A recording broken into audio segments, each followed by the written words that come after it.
Muy buenas tardes, tengan todos ustedes. La Suprema Corte de Justicia de la Nación, a través de la Casa de la Cultura Jurídica, ministro Euquerio Guerrero López, tiene el honor de presentar la conferencia La cláusula pro persona y su aplicación inmediata, que va a ser impartida por la doctora Jimena Medellín Urquiaga, de quien me voy a permitir leer una síntesis curricular de su amplia trayectoria. Es licenciada en Derecho por la Universidad Iberoamericana, Ciudad de México, maestra en Derecho Internacional por la Universidad de Notre Dame y doctoranda en Derecho por el Instituto de Investigaciones Jurídicas de la UNAM, profesora investigadora asociada de la División de Estudios Jurídicos del Centro de Investigación y Docencia Económicas, CIDE. Antes de incorporarse a esta institución, fue investigadora asociada del Centro de Derechos Civiles y Humanos de la Universidad de Notre Dame e investigadora de tiempo completo en el Programa de Derechos Humanos de la Universidad Iberoamericana. Sus líneas de investigación se centran en las distintas ramas del derecho internacional de protección a la persona humana, incluyendo el derecho internacional de los derechos humanos, el derecho humanitario y la justicia penal internacional, así como la interacción de estas con el derecho constitucional nacional y comparado. Además de sus tareas de investigación, la maestra Medellín ha sido consultora experta para instituciones nacionales e internacionales, incluidas la Suprema Corte de Justicia de la Nación, la Secretaría de Relaciones Exteriores, la Comisión de Derechos Humanos del Distrito Federal, Oficina en México de la Alta Comisión de Naciones Unidas para los Derechos Humanos y el Comité Internacional de la Cruz Roja.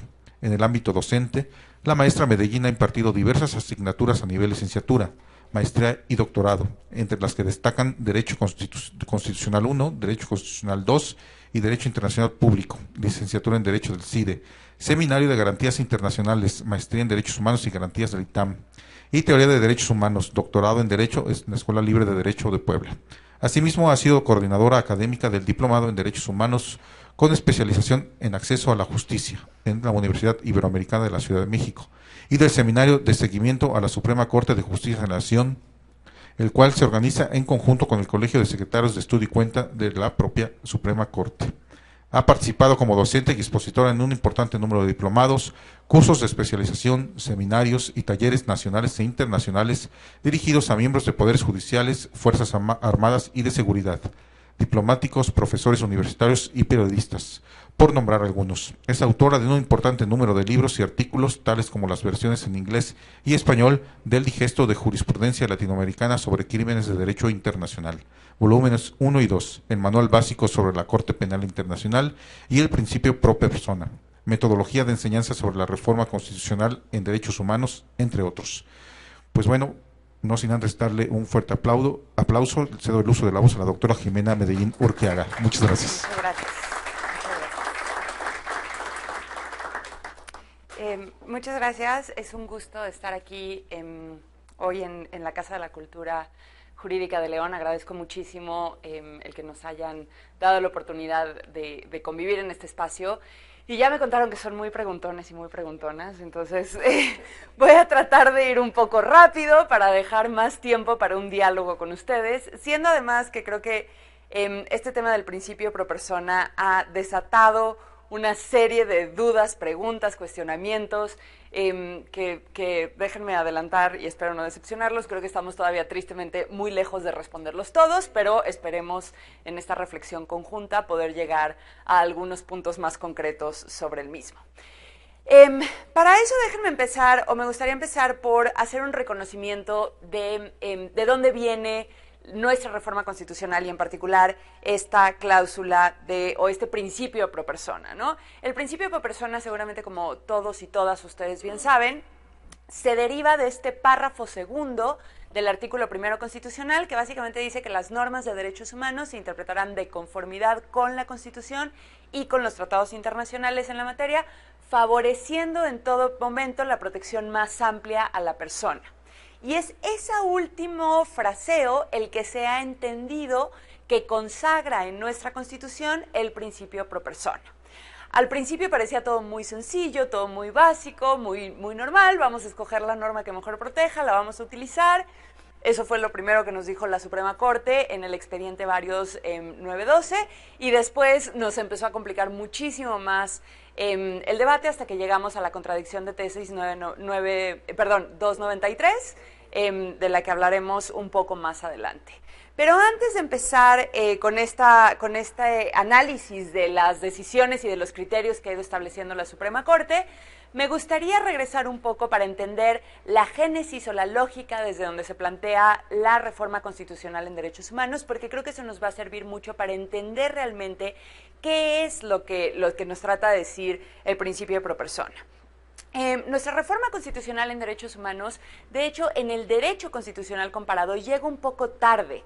Es decir, muchas otras constituciones, sobre todo latinoamericanas, desde los 90, varias décadas en los 90 e incluso algunas en los 2000, habían reformado sus constituciones o cláusulas constitucionales muy importantes para hacer una recepción más clara del derecho internacional de los derechos humanos, y ahí empezamos a ver en distintas constituciones latinoamericanas un juego muy importante entre términos de jerarquía, incluso de superioridad normativa de los tratados internacionales en derechos humanos. Y como digo, México llegó un poco tarde en esa discusión, cronológicamente, y sin embargo lo que sucede es que en el fondo ese llegar tarde cronológicamente nos beneficia porque logramos recibir muchos de los avances que ya se habían estado dando en las distintas países, no nada más latinoamericanos, sino incluso europeos. Y en ese sentido nuestra reforma constitucional parece ser una sinergia, una síntesis, tanto de una corriente muy importante que se conoce como el neoconstitucionalismo, todo lo debatido que puede ser el término y sus implicaciones, y sin embargo, como dicen algunos autores, dejando de lado esta idea de si el neoconstitucionalismo implica una nueva teoría del derecho o incluso una nueva teoría de la justicia y una reconexión del derecho con la moral, dejando eso de lado, lo que sí es cierto es que el neoconstitucionalismo implica un replanteamiento de muchos aspectos de la práctica jurídica y de la interpretación jurídica. Entonces el neoconstitucionalismo, por ejemplo, viene a introducir elementos tan importantes como la ponderación, como una forma de resolver colisiones entre derechos o principios que no operan necesariamente como reglas y por lo tanto no le operan las fórmulas clásicas de solución de antinomias, como la jerarquía, la norma especial frente a la norma general, la norma posterior frente a la norma anterior, etcétera, ¿no? Entonces, el neoconstitucionalismo dice, bueno, hay ciertas normas constitucionales que son tan relevantes que no pueden aplicársele esos principios o esos criterios y por lo tanto la solución son el ejercicio de ponderación. Vamos a hablar un poco tal vez más de eso más adelante.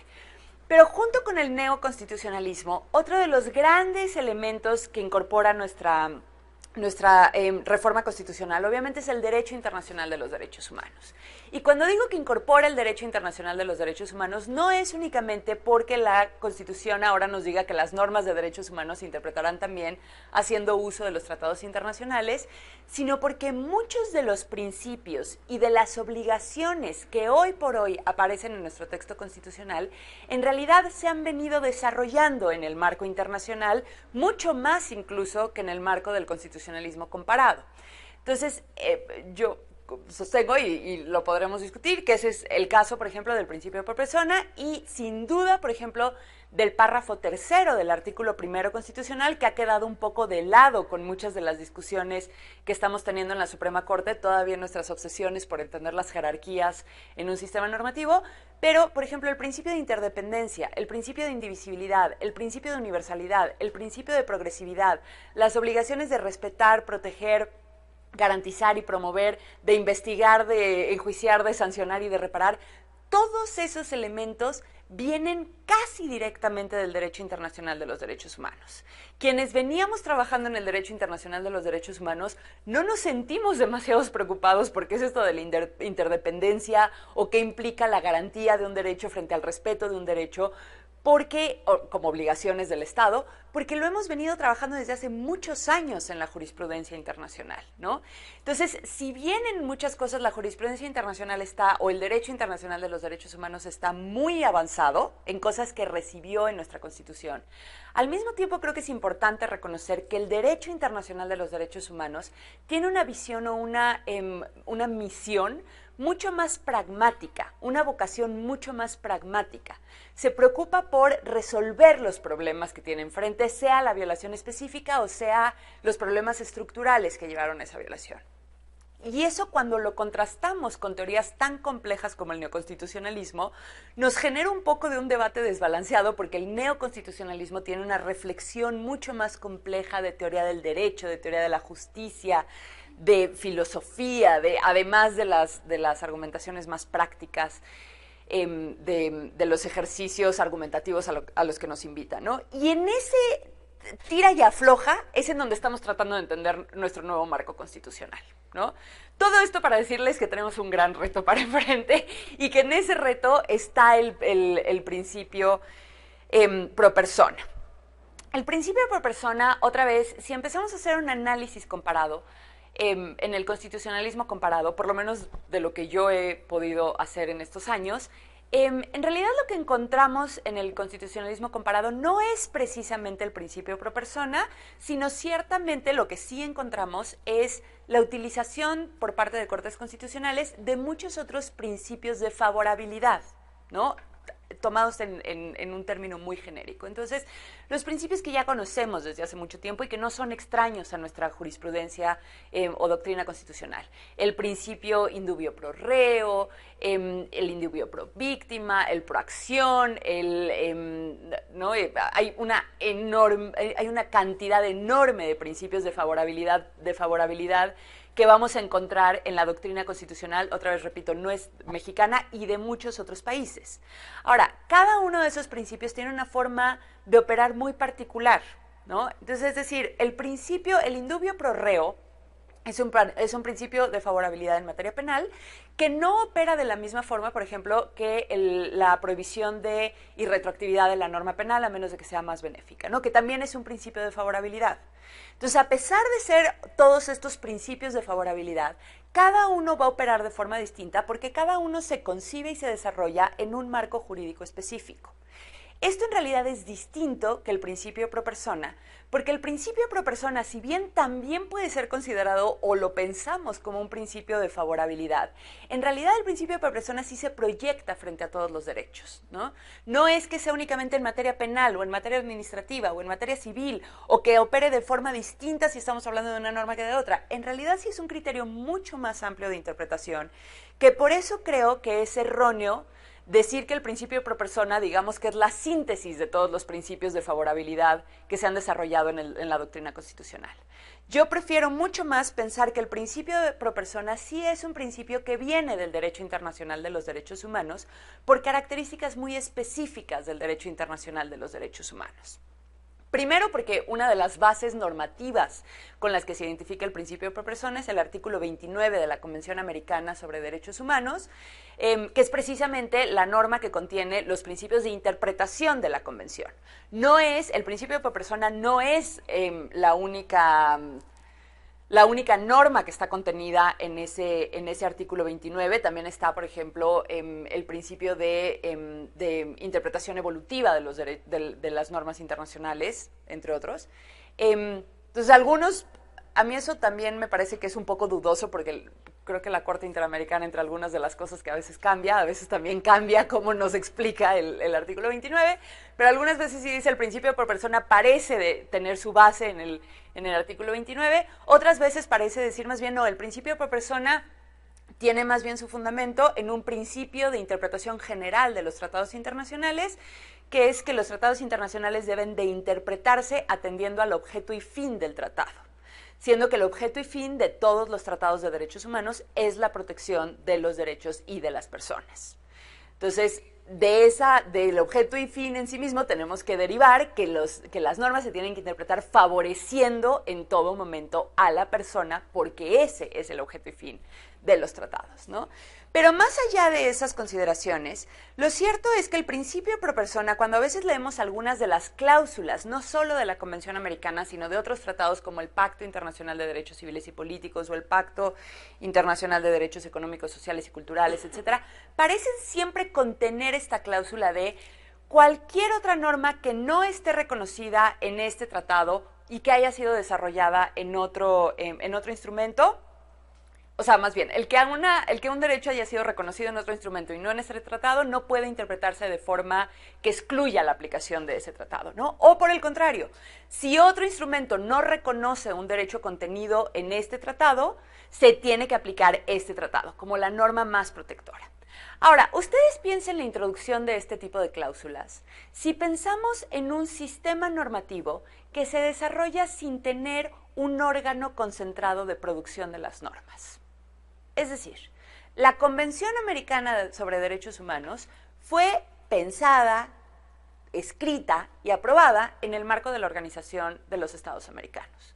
El Pacto Internacional de Derechos Civiles y Políticos fue pensado, escrito, redactado y aprobado en el seno, en el marco de las Naciones Unidas. Piensen ustedes en la lógica del derecho internacional, lo distinto que es tratar de negociar un tratado internacional cuando estamos hablando de 30 y tantos países, no estoy muy segura cuántos están en la OEA, ustedes disculpen, pero no, al final de cuentas países más o menos con una visión parecida, con una cultura parecida, aunque parezca que tenemos muchas diferencias, a negociar un tratado internacional. Hoy por hoy son 194 países en Naciones Unidas, pero digamos que en ese momento hubieran sido 150 países en Naciones Unidas, en donde ya no nada más son países americanos, sino países árabes, países asiáticos, países africanos. ¿Qué tanto pueden hacer los diplomáticos de meter o sacar en una declaración para que los países africanos o árabes voten junto con los países americanos y puedan aprobar una declaración o un tratado internacional, ¿no? Entonces, muchas veces esa dinámica de la producción, que es una realidad de la producción normativa internacional, explica muchas de las diferencias entre los tratados internacionales. Los tratados internacionales difícilmente van a poder replicarse en distintas regiones porque la preocupación y los contextos históricos, sociales y culturales en las distintas regiones son distintos. Pero entonces, ¿qué pasa si algo no se logró negociar en el seno de Naciones Unidas, porque los países árabes se opusieron, pero sí se logró negociar en el marco de los países americanos? Entonces diríamos que la negociación más restringida y más difícil termina anulando una restricción que puede ser, una negociación que puede derivar en una norma más protectora. Para mí, eso era en parte lo que se trataba de evitar cuando se empezaron a introducir este tipo de cláusulas dentro de los tratados internacionales. Que no hubiera un problema, o imagínense si la Convención Americana sobre Derechos Humanos, que entró en vigor anterior a los pactos internacionales, de pronto queda derogada en algunas partes o abrogada porque entró en vigor otro tratado internacional que se genera en otro contexto. Sería un completo sinsentido. Entonces, la propia lógica de la producción normativa internacional nos lleva a que la forma de vincular las normas tenga que plantearse desde una lógica distinta. Y en este marco, opino, y aquí qué bueno que todavía tenemos a Alexandra por si después me quiere decir algo más, opino que es en el primer contexto en el que se da la operación del principio pro persona en la propia Corte Interamericana de Derechos Humanos. La Corte no lo enuncia tal cual, se enuncia en el voto de uno de los jueces en aquel momento, y todavía se habla del principio pro homine, que es solamente una versión anterior, de una nomenclatura anterior, todavía no con una perspectiva de género del principio pro persona, y no es en un caso contencioso, es en una opinión consultiva. Si recuerdan, la Corte Interamericana tiene estas dos funciones. Un caso contencioso es cuando se demanda por una violación específica. Una opinión consultiva es cuando se le pide la opinión a la Corte sobre la interpretación de una norma, etcétera. En este caso era una opinión presentada o solicitada por Costa Rica, que estaba haciendo una legislación de colegiatura obligatoria de los periodistas. Y le pregunta a la Corte Interamericana si esa normativa secundaria, era una legislación que estaba tratando de aprobar Costa Rica, era o no compatible con la Convención Americana sobre Derechos Humanos, particularmente porque Costa Rica entendía que había una diferencia en cómo la Convención protegía el derecho a la libertad de expresión frente al Pacto Internacional de Derechos Civiles y Políticos. Entonces Costa Rica dice, bueno, yo puedo apegarme a la norma del Pacto Internacional de Derechos Civiles y Políticos, porque ese, digamos, es el estándar mínimo que tengo que cumplir, ¿no? Es la norma más básica y por lo tanto mientras cumpla esa estoy estoy bien. Y cuando se le presenta esa pregunta a la Corte Interamericana le dice, no, cuando usted tiene dos normas internacionales que va a tratar de incorporar o con las que se va a evaluar una norma nacional, tiene que tomar la norma que mejor proteja el derecho. No la norma mínima, sino la norma más alta. Y esa es la Convención Americana sobre Derechos Humanos en este caso. Pero vean cómo era un tema de implementación legislativa. No era un tema de resolución judicial de un caso. Y eso a mí me parece determinante, que ese haya sido el primer espacio en donde se desarrolla. Entonces ahí es la primera vez, como les digo, que por lo menos que yo encuentro, esta es una opinión consultiva de los 80, y antes siquiera de que la Corte empezara a fallar la cantidad de casos que ha fallado, y entonces el juez, y no quiero meter la pata, tengo una pésima memoria para los nombres, pero ahorita les digo después cuál es el juez exactamente que hace el voto, y en el voto es la primera vez que se dice el principio pro persona es un criterio que abarca todo el derecho internacional de los derechos humanos, por el cual se tiene que optar por la norma más expansiva cuando se está tratando de determinar el contenido y la más restrictiva, etcétera. No es la primera vez que medio se formula eso, en más o menos las fuentes. La segunda vez que nos encontramos en realidad, y esto ya más de forma doctrinal, con esta idea del principio pro persona, es en un artículo, muy interesante, es en un artículo de una académica y también practicante argentina, Mónica Pinto, y Mónica Pinto tiene este artículo que si después ustedes siguen la literatura sobre el principio pro persona, todo el mundo termina citando a Mónica Pinto, y lo más interesante es que Mónica Pinto no cita a nadie. Algún día tendré el gusto de conocer a Mónica Pinto y preguntarle si esa definición que ella incluye en ese artículo la sacó del voto de este juez, porque a mí me parece que trae mucho del voto de ese juez, pero en realidad Mónica Pinto no cita a nadie. Entonces la cadena de citas se nos corta en Mónica Pinto, pero créanme, desde el doctor ex juez de la Corte Interamericana García Ramírez, hasta Carlos Castilla, hasta Humberto Henderson, hasta Fabián Salvioli, todos los artículos que yo he encontrado citan a Mónica Pinto. Néstor Sagüez, Edgar Carpio, todo el mundo. Mónica Pinto ya no cita a nadie. Entonces ahí se me cortó la cadena de citas que yo estaba rastreando para tratar de hacer esta arqueología del principio pro persona. Pero también es importante saber que Mónica Pinto, el artículo de Mónica Pinto sí es sobre la recepción del derecho internacional en el derecho constitucional, pero Mónica Pinto también escribe desde una realidad constitucional muy particular, que era posterior a la reforma, a las grandes reformas de la Constitución Argentina de 1994, en donde sí se incluye una cláusula muy clara en donde se dice: este listado específico de tratados internacionales de derechos humanos tienen jerarquía constitucional. Tienen la misma jerarquía que la Constitución. Entonces, les digo, es muy expresa la Constitución argentina en términos de la jerarquía, de la equidad de la jerarquía normativa, y por lo tanto Mónica dice, bueno, si estamos ante una equidad normativa, ¿cuál norma escogemos? Y como no se puede hacer una norma de especialidad, no se puede utilizar un criterio de especialidad porque todas son normas de derechos humanos, no obviamente se puede utilizar una norma, un criterio de temporalidad porque sería absurdo pensar que un tratado internacional deroga toda la Constitución porque fue posterior, ¿no? Dice, el principio pro persona es una muy buena forma. Entonces, elijamos la norma que mejor protege. Después de que Mónica escribe eso, como les digo, todo el mundo la cita. Después justamente de eso, un gran constitucionalista argentino, Néstor Sagüez, es el que plantea por primera vez, al menos en la doctrina, esta idea de las dos vertientes del principio pro persona, de la vertiente normativa y la vertiente interpretativa. Y en parte haciendo cita a Mónica Pinto. Entonces Néstor Sagüez dice, bueno, ya tenemos esta definición del principio pro persona y de esa definición podemos derivar dos vertientes o dos dimensiones del principio pro persona que después se van a convertir otra vez en lo que replica todo el mundo. La vertiente normativa, que es básicamente ante la elección de normas vamos a elegir la que mejor proteja y la que menos restrinja, y la vertiente interpretativa. Cuando estemos interpretando una norma, vamos a escoger la interpretación que más favorezca y la interpretación que menos restrinja. Básicamente. Después hay otras complejizaciones, como por ejemplo, si el principio por persona también dice que hay que mantener la norma más protectora a pesar de que haya sido anterior a la norma posterior, etcétera. Pero básicamente Néstor Sagüés toma estas dos vertientes. Y otra vez, de aquí en adelante, se replica, se replica, se replica, se replica. Personalmente creo que se replica un poco irreflexivamente, ¿no?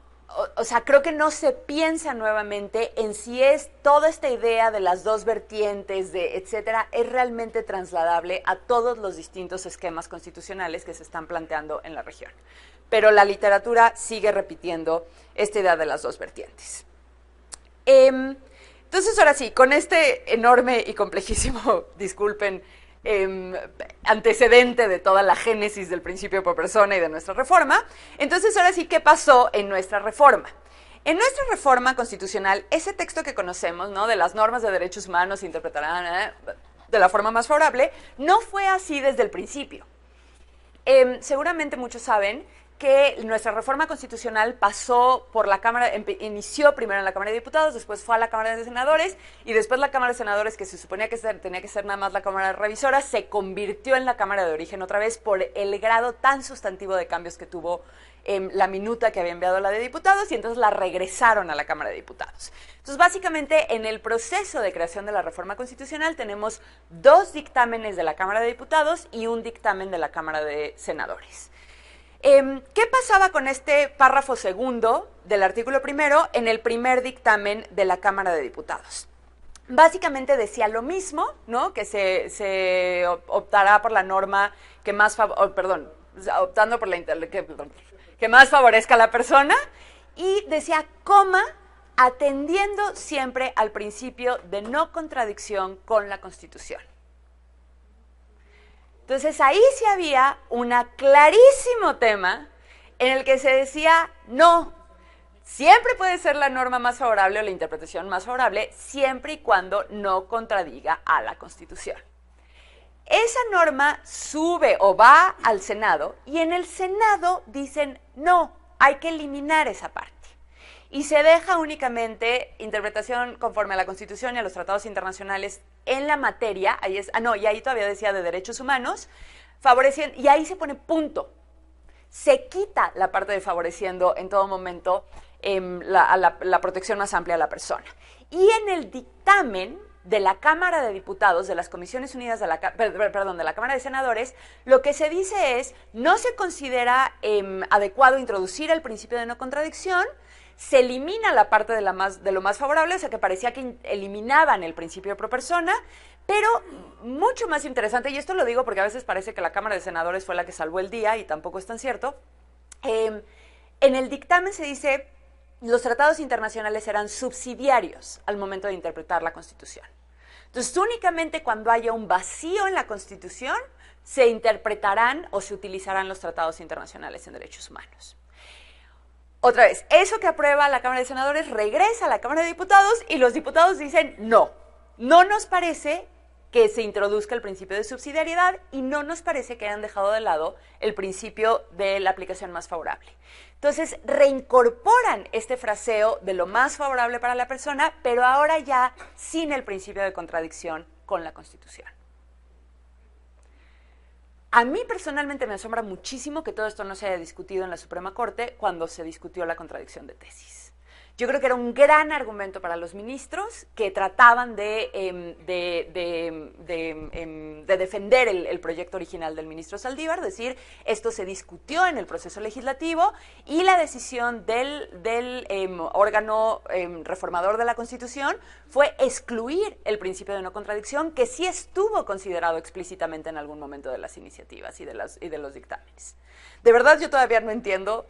Algún día podremos platicarlo más con la ponencia del ministro Saldívar, porque no entiendo cómo no utilizaron esa arma, que me parecía que era una muy buena forma de decir cuál era la intención de del órgano reformador antes que estar en un pleito entre el párrafo primero y el párrafo segundo, y entonces a cuál le damos más peso, porque al final de cuentas la discusión era a qué párrafo de la Constitución se le da más peso, lo cual era un sinsentido en términos de una interpretación armónica y sistémica de la Constitución. Pero bueno, entonces llega esta norma a nuestro marco jurídico, pero también hay que reconocer que la norma tampoco es clara en términos de jerarquía. La norma no es tan clara como son otras normas internacionales, otras normas en otras constituciones. Yo ya les había dicho la norma argentina, hay otras normas, por ejemplo, las más avanzadas son obviamente de las constituciones más recientes de Bolivia, Ecuador y Venezuela, en donde establecen, claro, eso también nos da una idea de que lo que digan las normas constitucionales tampoco importa mucho, porque Venezuela tiene una de las mejores normas de jerarquía de tratados y de vigencia de los tratados, y lo que hicieron fue derogar los tratados. Entonces, no, tampoco es que nos sea ninguna garantía tener una norma. A veces la podemos enmarcar en nuestra casa, pero no pasa mucho más que eso, si no hay una voluntad política atrás un poco razonable.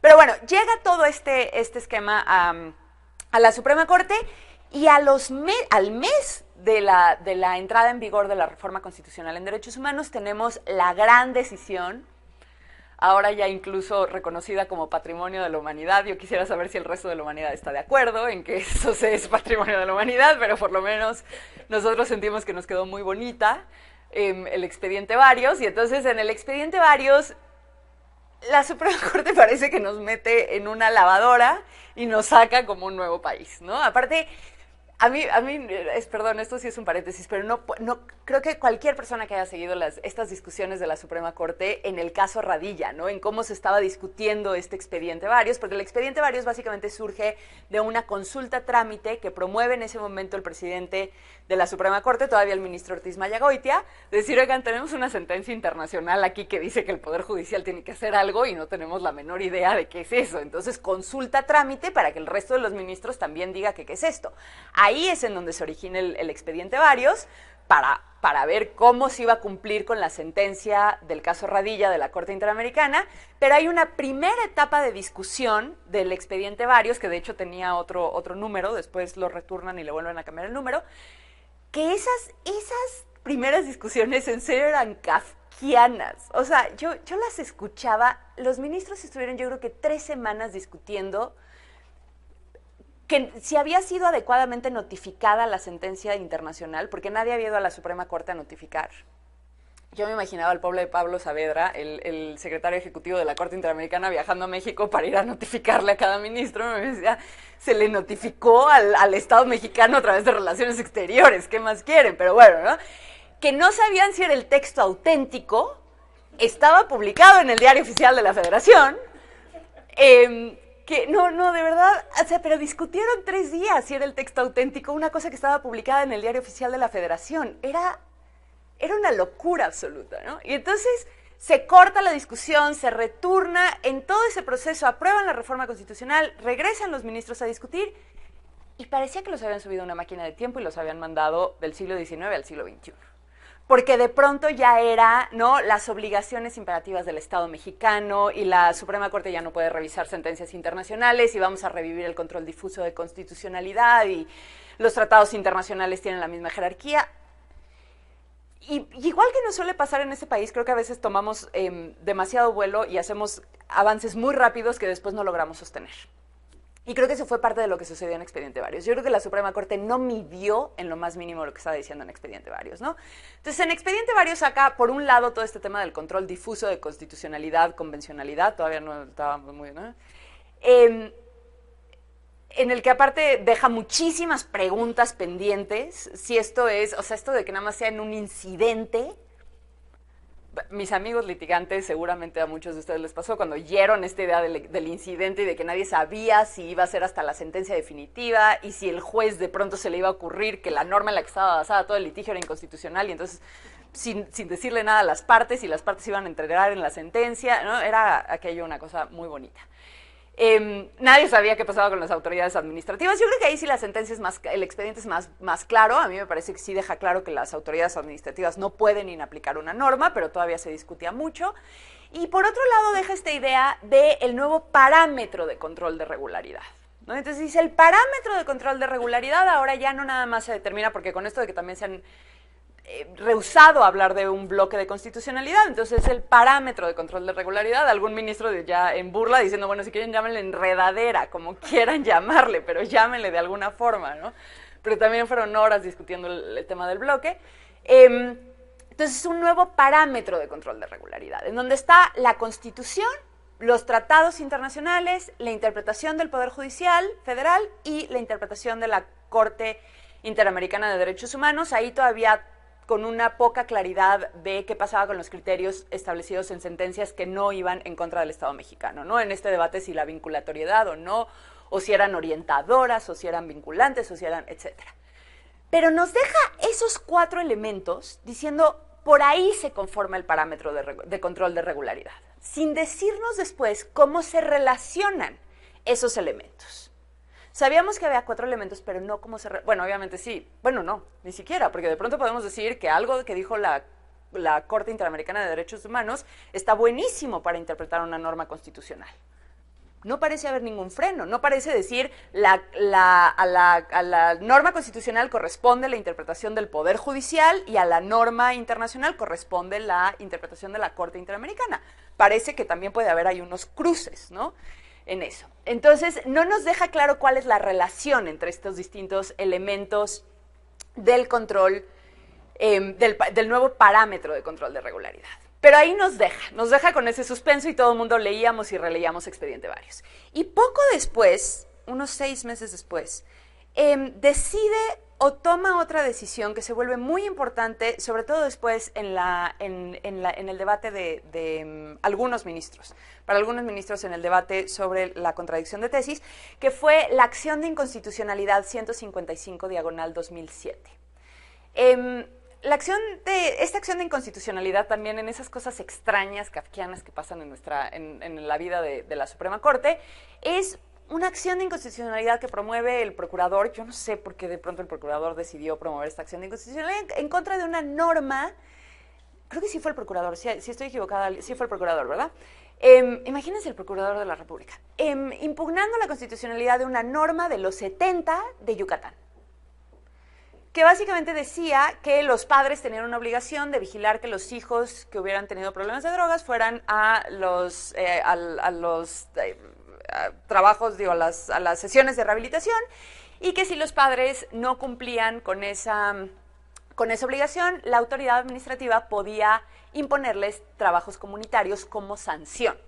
Entonces ahí hay de inicio la inconstitucionalidad primero argumentada, es que la autoridad administrativa no podía imponer sanciones, que las sanciones eran una materia exclusiva de la autoridad judicial. Entonces esa es la primera inconstitucionalidad, pero mientras está en discusión, se reforma el artículo 21 constitucional, en donde ahora se dice que la autoridad administrativa podrá imponer sanciones por las violaciones a los reglamentos y a los mandos de buen gobierno. Y entonces ahí la Suprema Corte dice, no, es que ahora hay una constitucionalidad sobrevenida, porque la norma era inconstitucional, pero ya no es inconstitucionalidad. Pero de pronto alguien dice, oigan, pero pues ahora eso parece, eso de que te manden a trabajo comunitario así nada más de buenas y primeras, pues no violará algún derecho, y entonces a todo el mundo se le ocurre, entonces tal vez hay una nueva inconstitucionalidad, ahora con base en la reforma constitucional en derechos humanos. Y entonces returnan la pobre acción de inconstitucionalidad. Y la returnan, y a alguien honestamente no me parece la más adecuada, decide, claro, esto es un trabajo forzado. Yo creo que era alguien que no le gusta levantar, es que de verdad, era alguien a la que no le gusta trabajar, levantarse los sábados temprano, porque normalmente los trabajos comunitarios son los sábados en las mañanas. Pero, porque aparte la norma impugnada explícitamente decía que cualquier forma de trabajo comunitario no podía interferir con el trabajo regular que desempeñara la persona.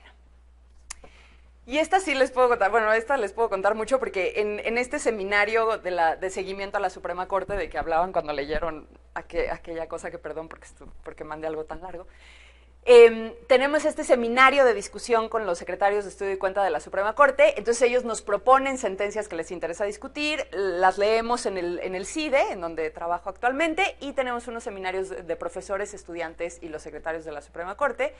Y esta les fue muy mal, llegaron muy orgullosos con ella porque para ellos era la primera gran aplicación del principio pro persona. Por eso es relevante esta sentencia. Porque al final lo que terminan diciendo es, bueno, sí, está la norma, el artículo 21, que permite la imposición de por vía de la autoridad, pero ahora ese ya no es el problema. El problema es que si leemos el artículo 5º constitucional de la libertad del trabajo, a la luz de los tratados internacionales, esto es un trabajo forzado porque no hay una remuneración, porque no hay una decisión voluntaria de la persona de participar en el trabajo, etcétera. Y entonces en la acción citan, creo que casi todos los tratados de la Organización Internacional del Trabajo, citan una retahíla de normas internacionales y terminan diciendo que se aplica la norma más favorable, las cuales son las normas internacionales, y determinan la inconstitucionalidad de esta pobre norma de Yucatán por establecer trabajos forzados. Yo cuando lo cuento, y no sé aquí, bueno, además de Alexander, si hay alguien más extranjero, pero cuando yo se lo he contado a los extranjeros me dicen, ¿cómo se les ocurrió que un trabajo comunitario era un trabajo forzado? Y yo de verdad, esa era parte de la crítica que les hacíamos a los secretarios cuando la presentaron en el CIDE, y dentro de todo este estudio, ¿alguien leyó un caso internacional de trabajo forzado? O sea, ¿alguien vio que de verdad cuando se habla de trabajo forzado es porque las personas están con pistola o casi esclavizadas trabajando? Y aparte, encima de todo, era una acción de inconstitucionalidad, ¿no? Entonces, nunca supimos si en realidad era ir a pintar banquetas 3 horas los sábados. Probablemente eso era lo que llevaba la norma, ¿no? Y otro que seguramente alguien lo conocerá, o muchos lo conocerán, el doctor Roldán Choppa, se las deshizo al final de cuentas, porque decía, y díganme ustedes, desde los propios derechos hasta política pública, ¿qué es mejor? ¿Mandar el arresto de una persona por 40 y tantas horas o mandarlo a pintar banquetas los sábados? ¿No? O sea, la cosa no tenía sentido por ningún lado, pero la Suprema Corte estaba verdaderamente orgullosa porque era la aplicación del principio pro persona. Porque ellos habían aplicado la norma más favorable y era la norma internacional. Aparte, nunca explicaron qué pasaba con el artículo 21, Ese lo olvidan a la mitad de la decisión. Y entonces, cuando todo el mundo les leíamos esto y les hacíamos todas estas críticas de es mejor que te arresten 48 horas o que te manden o sea, yo prefiero que me manden a pintar banquetas, honestamente. O sea, mis derechos humanos los siento más protegidos si pinto banquetas que si me mandan al torito 48 horas. Entonces, la verdad es que nosotros dudábamos seriamente el asunto del pro persona. Pero bueno, después de eso llega la contradicción de tesis 293-2011, en donde la primera opción era ir en la línea de la acción de inconstitucionalidad 155 y decir, se aplica la norma más protectora. Si es la internacional o si es la nacional, eso se vuelve el parámetro de control y vámonos para adelante. Pero ahí sí parece que los ministros más conservadores se organizaron, ahora sí para entrar en bloque, porque se dieron cuenta del madruguete que le dio a todo el mundo la acción de inconstitucionalidad, se organizan y se posicionan y dicen no. No, porque aquí hay un principio de supremacía constitucional, se vuelven a rasgar las vestiduras por el principio de supremacía constitucional, hacen distintos argumentos, el párrafo primero del artículo primero constitucional, el 133, ¿no?, que sigue diciendo que los tratados deberán de estar conformes con la Constitución, el artículo 15 constitucional, incluso el artículo 105, que dice que los tratados internacionales pueden ser inconstitucionales, y entonces que todo eso apunta a una clara jerarquía para ellos, ¿no? Sobre todo la ministra Luna Ramos es la que tiene la posición tal vez más extrema, diciendo, no, o sea, sáquenme ya los tratados de toda esta discusión, olvídenlos. Hay otros ministros que tienen una posición un poco más tenue. Al principio parecía que se lograba la mayoría, aunque una mayoría muy leve de 6 ministros que iban a votar con el ministro Saldívar por el proyecto del ministro Saldívar, hasta que de pronto nos sale el ministro Gutiérrez con la maravilla de decir, oigan, pero ¿en serio nos podemos brincar al constituyente permanente así nada más? O sea, la Suprema Corte tiene el poder para brincarse al constituyente permanente y recetarle la plana y no atender absolutamente nada de lo que diga nuestro pacto político esencial. Y en ese momento, en serio, como película de suspenso, se termina la sesión, ¿no? Y todo el mundo decíamos, no, por favor, no. literal, con la intervención del ministro Gutiérrez es el último momento y aparte era la del jueves, entonces teníamos que esperar hasta el lunes para seguir, era peor que telenovela aquello. Entonces todo el mundo dice, bueno, pues nada, entonces todas las ponencias regresan acá a renegociar en la peor histeria de la vida, las ponencias, ¿no? La ministra Sánchez Cordero, que todavía faltaba por poner su posición, el ministro Cosío, que ya la había presentado, todo el mundo está replanteando ahí en la Corte qué hacer. Regresan el lunes, el ministro Valls dice, bueno, yo también me estoy preguntando lo mismo que el ministro Gutiérrez. Entonces ahí todo el mundo decíamos, bueno, que quedará igual y más bien ya jalan a Valls y logra quedar estos 7-4, no estaría mal. Y de pronto, y yo perdón que lo cuente tan así, pero de verdad grité en mi oficina y llegó corriendo un colega, y de pronto sale el ministro Cosío a decir que entonces vota en contra. Y ahí sí pensábamos que se nos caía todo, ¿no? Y entonces otra vez se para la sesión, el ministro Saldívar propone hacer un ajuste en el proyecto y regresar con un nuevo proyecto, se lo aceptan, regresan, y básicamente con lo que regresa el ministro Saldívar para tratar de construir consenso, que al ministro Saldívar al principio se le acusaba mucho de no generar consensos y ahora es el generador de consensos permanente, con el ministro Cosío votando permanentemente en contra. Entonces regresa con un consenso de decir, las normas constitucionales e internacionales están al mismo nivel jerárquico, pero cuando hay una restricción expresa en la Constitución, se tendrá que estar a la restricción.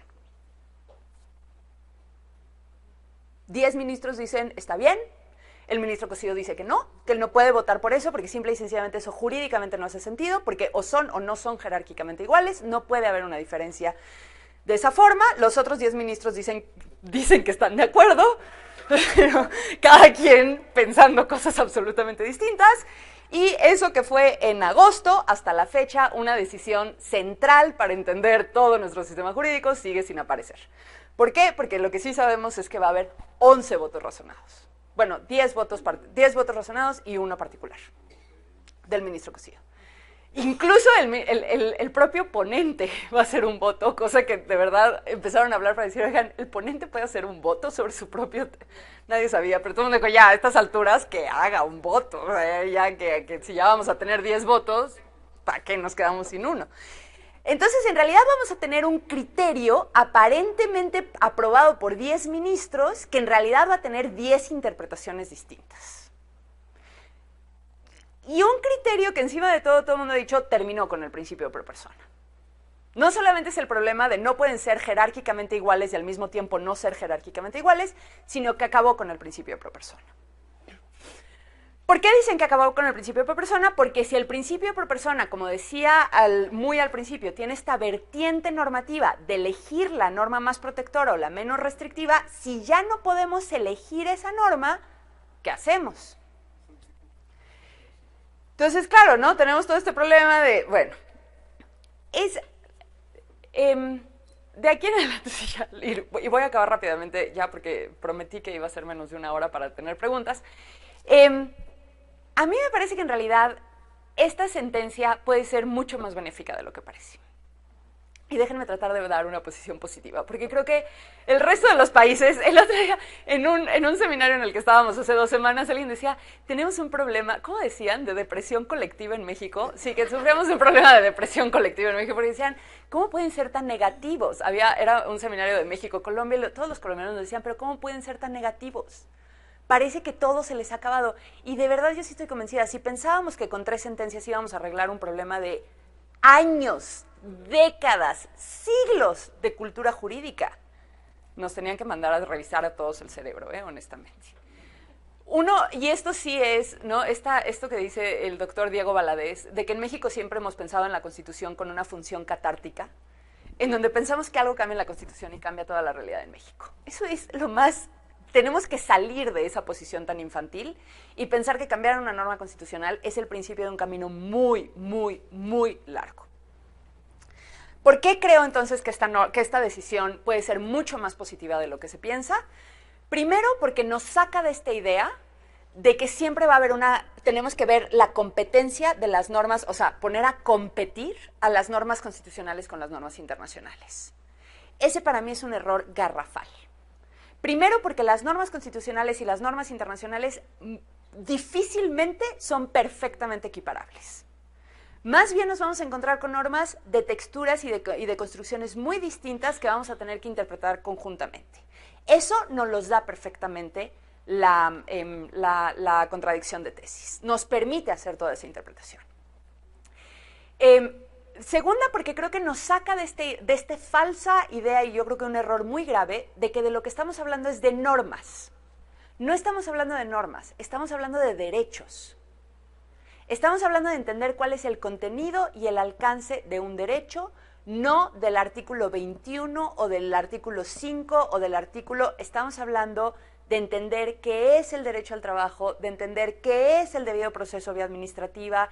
Estamos hablando de eso. Si esos derechos se construyen a través de algunas normas constitucionales y algunas internacionales y algunas secundarias y otras, así se construye un derecho. Porque un derecho, como dice Alexi, se construye a través de muchas normas que se adscriben al derecho, que van dando contenido para entender a qué bienes tenemos, qué bienes, qué servicios, qué conductas podemos exigir cuando decimos que somos titulares de ese derecho. Entonces, honestamente, si esta contradicción si el criterio de la contradicción nos empieza a llevar a discutir eso antes que discutir normas, me parece que va a ser enormemente benéfica. Y el otro tema es que también nos lleva a discutir algo que no queríamos discutir, creo, que son las restricciones a los derechos humanos. Alguien me decía, es que es un retroceso enorme el que ahora discutamos restricciones a los derechos humanos. Ese es el peor error. Hablar de derechos humanos es hablar y enfrentar duramente cuáles son sus límites y hasta dónde llega el ejercicio de los derechos. Y eso es un proceso complicado, y es un proceso lento, y es un proceso que se construye paso a paso.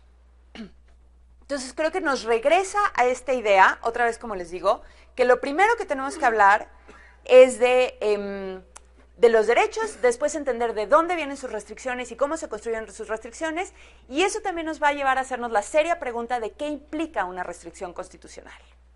Y yo sí he oído colegas, y seguramente ustedes han escuchado muchísimos colegas diciendo, una restricción constitucional es si la Constitución no lo prevé. Bueno, si queremos pensar que algo que no está previsto es una restricción, pues está muy bien. Eso a mí nunca me lo enseñaron en mi clases de Derecho. Alexi también, y perdón que haga mucha referencia, pero me parece que es un autor que en esto ayuda mucho, Alexi dice hay que estar muy cuidadosos con el tema de las restricciones. Una cosa es una habilitación constitucional a que una autoridad tome una decisión que pueda restringir un derecho, y otra muy distinta es que el propio texto constitucional prohíba o mandate una conducta específica directamente a la autoridad. Es decir, al particular. Es decir, para Alexi la restricción constitucional es únicamente cuando la norma constitucional se dirige específicamente al ámbito de acción o de actuación del particular y no de la autoridad. Entonces, déjenme explicar esto con un ejemplo rápido y con esto termino. El 18 constitucional, creo, es el que establece la prisión preventiva oficiosa, la dichosa prisión preventiva oficiosa, ¿no? Que mucho se ha dicho, porque esto se los digo porque cuando discutíamos con personas de la Suprema Corte nos decían, este fue uno de los ejemplos que nos pusieron, ¿no? Ahí hay una limitación porque se ordena la prisión, perdón, nada más porque quiero leerlo, o si alguien lo tiene por ahí más rápido que yo. Sí, el párrafo de la prisión preventiva oficiosa, que empieza con la autoridad ministerial o el Ministerio Público podrá solicitar creo que es el quinto, octavo, sexto. El del 19 puede ser. No sé, bueno, si lo encuentro por ahí, si quiere ahorita no lo leo completo, pero básicamente es un párrafo constitucional que al principio establece que la autoridad ministerial podrá solicitar la prisión preventiva en casos de que haya una posibilidad de riesgo, de problema para la víctima, etcétera, etcétera, etcétera. Y después dice punto y seguido. Si quiere leer el punto y seguido. Sí. Después de la autoridad ministerial podrá... ¿El juez ordenará? Ajá. El juez ordenará la prisión preventiva oficiosamente en los casos de delincuencia organizada, homicidio doloso, violación, secuestro, trata de personas, delitos cometidos con medios violentos como armas y explosivos, así como delitos graves que determine la ley en contra de la seguridad de la nación, el libre desarrollo de la personalidad y de la salud. Si quiere, perdón, sí lea el párrafo anterior, digo, Ok. la primera parte del Sí. párrafo porque creo que es importante para el ejemplo. El Ministerio Público solo podrá solicitar al juez la prisión preventiva cuando otras medidas cautelares no sean suficientes para garantizar la comparecencia del imputado en el juicio, el desarrollo de la investigación, la protección de la víctima, de los testigos o de la comunidad, así como cuando el imputado esté siendo procesado o haya sido sentenciado previamente por la comisión de un delito doloso. Y ahí después sigue punto y seguido, el juez juez ordenará ordenará la prisión, de manera oficiosa, la prisión preventiva. Ok, si entendemos esa norma, si leemos esa norma realmente, ¿qué dice? El primer supuesto de la norma es cuándo el Ministerio Público puede solicitar las condiciones en las que el Ministerio Público, las condiciones constitucionales, en las que el Ministerio Público puede solicitar a una autoridad judicial una prisión preventiva. Punto y seguido. El juez ordenará de manera oficiosa la prisión preventiva para estos delitos. Ok, rápidamente, si interpretamos la norma constitucional, ¿qué significa oficiosa? Por iniciativa propia. ¿Hace sentido cuando pensamos que la primera parte de esa norma decía cuándo el Ministerio Público puede solicitar? No, porque la primera es cuándo el Ministerio Público solicita y cuándo el juez ordena de motu propio sin que sea solicitada por el Ministerio Público. Eso significa que hay una prisión preventiva obligatoria o no discutida en los casos de esos delitos. ¿Significa eso? ¿Oficiosa es lo mismo que obligatoria?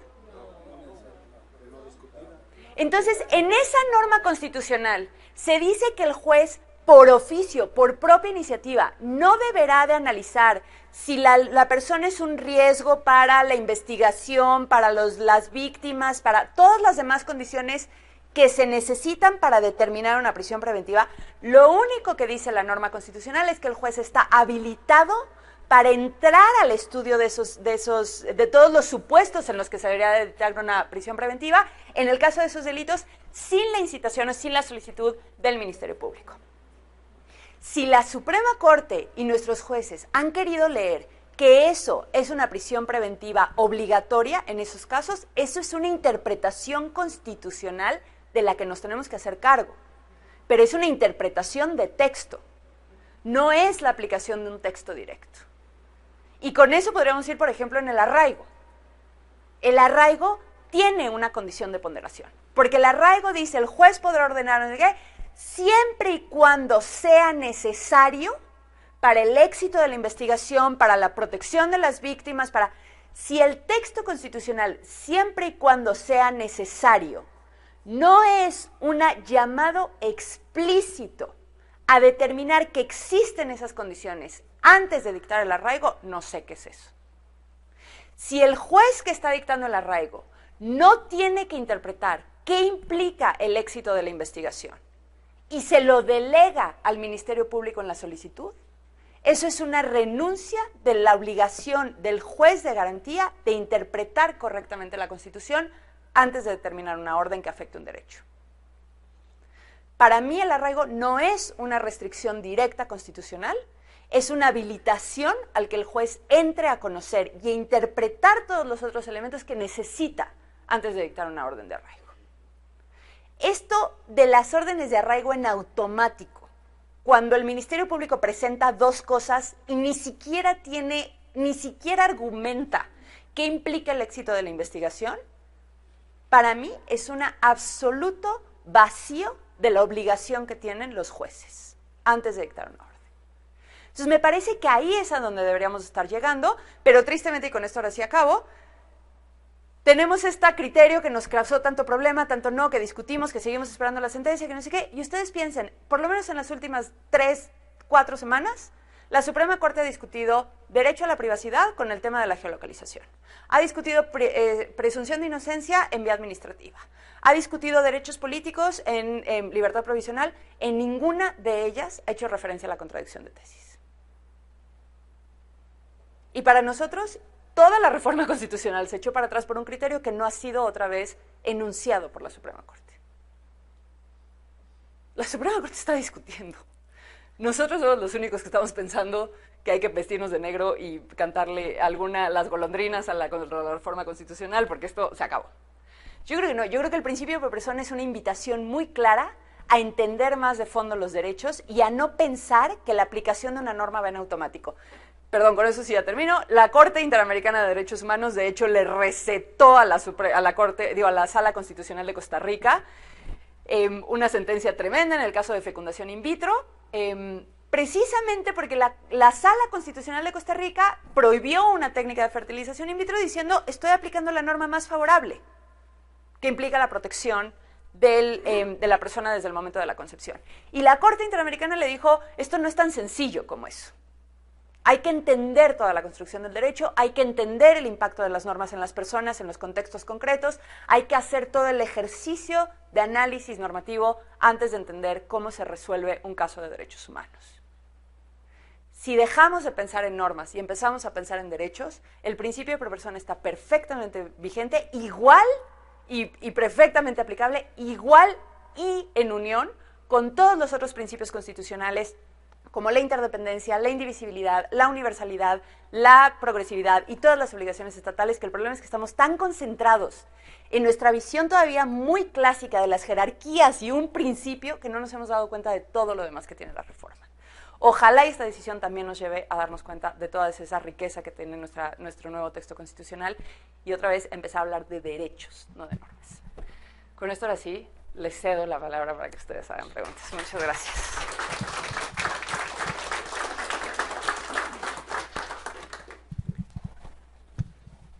Por favor. Doctora. Digo, todavía maestra, me van a regañar en el instituto si me dicen siempre doctora. Bueno. Doctoranda. Muy bien, maestra. Felicidades por la exposición tan espontánea, Muchas gracias. tan padre, ¿no? O sea, nada más que lo que a mí me pone a pensar es la rigidez del sistema y de la Suprema Corte de Justicia, ¿no? El voto de 10-1, ¿sí? Es muy indicativo, ¿no? O sea, ¿cuál es la línea que tenemos que seguir? ¿Sí? Porque aquí en México nos basamos por líneas, ¿no? Si no, pregúntale a los jueces de distrito. O sea, digo, hay que ser muy congruentes, ¿no? Con nuestro sistema. Entonces, en mi opinión, la Suprema Corte está interpretando lo que no les hable interpretar. ¿Por qué? Porque está basado en un texto constitucional que es el artículo 1, ¿sí? Y la Suprema Corte solo tiene que interpretar, o solo puede interpretar, lo que es vago, lo que es ambiguo, o lo que no está dentro de la norma, ¿no? Ahí sí tiene facultades. Sin embargo, creo que yo estaba muy optimista y muy risueño en cuanto, pues, el país kafkiano que usted planteaba, la corte que usted planteaba, pero donde sí me sacó un tanto del contexto, dice, bueno, están vigentes, sí, están vigentes porque todavía no hay el engrose, pero una vez que esté el engrose, pues viendo ese 10-1 o 10-1, pues sabemos en qué sentido se van a manejar, ¿no? Aquí lo que nos ha salvado, pues, es que las cortes de derechos humanos les han dado premios al Estado, la vigencia de todos los derechos humanos, etcétera. Cuando sabemos, los que vivimos dentro del país, que no es así. Aquí la cuestión es que sí corremos riesgos, todos. ¿Por qué? Porque si permitimos nosotros, si no hay una movilización ni una culturización de los derechos humanos, pues vamos para atrás. Primero, por nuestra apatía. Segundo, por la cuestión de lo cerrado pues del pleno de la Corte, ¿no? ¿Sí? Y aquí sí me mueve el tapete en el sentido de que pues esto puede ser maravilloso, ¿no? O sea, cuando yo lo veo en un aspecto totalmente contrario, porque sería darle facultades a la Corte que no tiene, porque ya el constituyente, pues ya digo, la Cámara de Diputados y Senadores, pues ya determinaron en qué sentido debe de ser. Si hubieran dicho, deberán respetar tanto los derechos humanos contemplados en la Constitución y o en los tratados internacionales en los que México sea parte, pues voy de acuerdo a que hagan interpretaciones, ¿no? Pero siendo así, yo siento que no. Y esto me recuerda que en alguna ocasión, en los años 90, cuando iniciaba por presiones internacionales, sobre todo los Estados Unidos a México, el hecho de las comisiones sí, sobre derechos humanos, cuando planteaban que no podían tener injerencia ni en derecho del trabajo, ni jurisdiccional, ni electoral, ¿no? Entonces yo le decía que era una norma imperfecta, el que en ese tiempo era procurador de los derechos humanos en el DF, ¿no? Pues no, casi me regaña, dice, no, es date de santos que tenemos una norma. Y dije, caray, no, pues está bien. Pero años después me dio la razón cuando agarraron a su padre en Monterrey y lo acusaron de genocidio, con todas las arbitrariedades, ¿no? En el caso Echeverría. Entonces, si nosotros no tomamos conciencia de lo que son los derechos humanos y que nos corresponde al pueblo hacer respetar ya mínimo el texto constitucional, ¿no? ¿Sí? Y que no les hable a la Suprema Corte de Justicia el interpretar lo que no es interpretable, reitero, ¿no? Porque dice los derechos humanos establecidos en la Constitución y en los tratados internacionales. ¿Usted qué opina de eso? Gracias. Gracias. Sí, claro. Gracias. Complementando un poquito lo que ya inició mi compañero y que lo hemos discutido, por cierto, muchas veces aquí en estos foros. Yo quisiera leer de manera rápida lo que dice la Constitución y dice: las normas relativas a los derechos humanos se interpretarán de conformidad con esta Constitución y con los tratados internacionales de la materia, favoreciendo en todo tiempo a las personas la protección más amplia, principio pro persona. De acuerdo con lo expresado por mi compañero, yo quisiera decir y abonar un poquito más. Si el reformador, que es la Cámara de Diputados y la Cámara de Senadores, no hubiese discutido el tema de manera completa, y si finalmente no fue así, el tema se discutió de manera completa, y además le cortaron lo que tenían que cortarle, pero todavía más, la ley es muy clara. En opinión de este foro, y ha habido muchas veces que lo discutimos y lo seguimos discutiendo, y a lo mejor parecemos kafkianos, ¿verdad? Tal vez, pero lo seguiremos discutiendo, y creo que hasta ahora nuestra postura no ha cambiado. El constituyente permanente, es decir, las legislaturas de los estados, también votaron por un texto constitucional explícito. Y bueno, yo partimos de un principio fundamental. Los ministros no son dioses, también se equivocan. Y por cierto, se han equivocado muchas veces. ¿Que tienen sueldos de dioses? Sí es cierto. Perdón. Muchas gracias.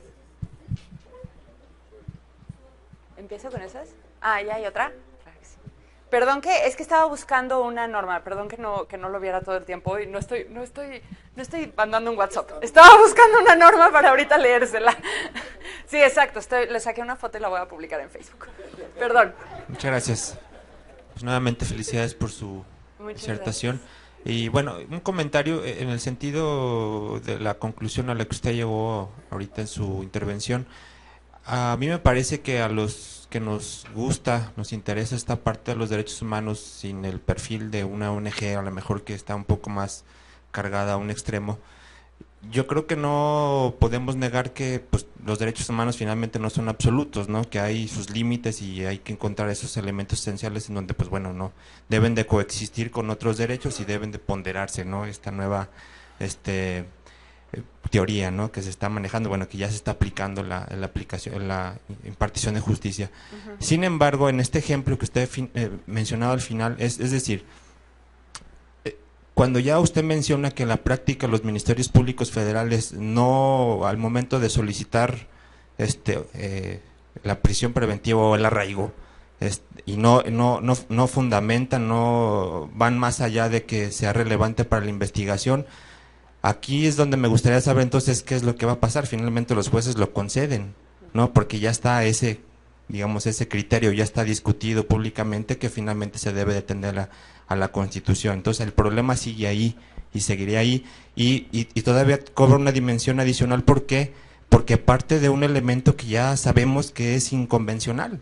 El arraigo es de todos sabidos que es inconvencional, más allá de que esté en la Constitución. Entonces ese es el problema donde no se encuentra una salida. Y la pregunta es ver qué opinión le merece esta parte de que se amplía la presunción de inocencia para servidores públicos. A mí me parece que pues es también un riesgo, ¿no? Bueno, no, me gustaría saber su opinión. Gracias. Gracias. ¿Empiezo con esas o todavía? ¿Una más? Claro que sí. A ver, momento de levantar las manos. ¿Alguien más quiere? ¿Dos más? 3, 4. 1, 2, 3 y 4. Se acabaron. Eric me 5. va a matar con las... Nada más les voy a pedir que sean rápidos porque hay poca grabación. Hay poca Entonces, grabación. por favor, sean concretos, Tenemos por favor. problemas con el video. Concretos. Gracias, doctora. La misma pregunta que hicimos al principio era con respecto que al párrafo segundo correspondía lo que dice en relación a la dignidad humana. Y la reforma de la Constitución no fue una iniciativa de gobierno o del Congreso o de los poderes de la Unión, ni mucho menos. Es una obligación que se están pitorreando, ¿verdad? Bueno, en el sentido de que ellos dijeron que en el artículo 25 ya tenían subsanado esa dignidad de los individuos, en el artículo 25 constitucional. Nada más es cuánto, para que a ver si nos puede explicar sobre, o sea, que nos creemos que somos los que lo inventamos y estamos viviendo una obligación. Gracias. Buenas noches.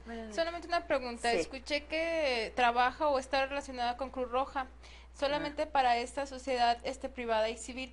Quisiera saber los lineamientos de los derechos humanos. Ahora, si hay una diferencia en el mismo gobierno, ¿cómo aplicarán ahora las leyes a nivel sociedad privada a esas instituciones? Porque sabemos que aunque sean sociales, no se cubren totalmente, no protegen del todo a los civiles. Me gustaría saber de eso.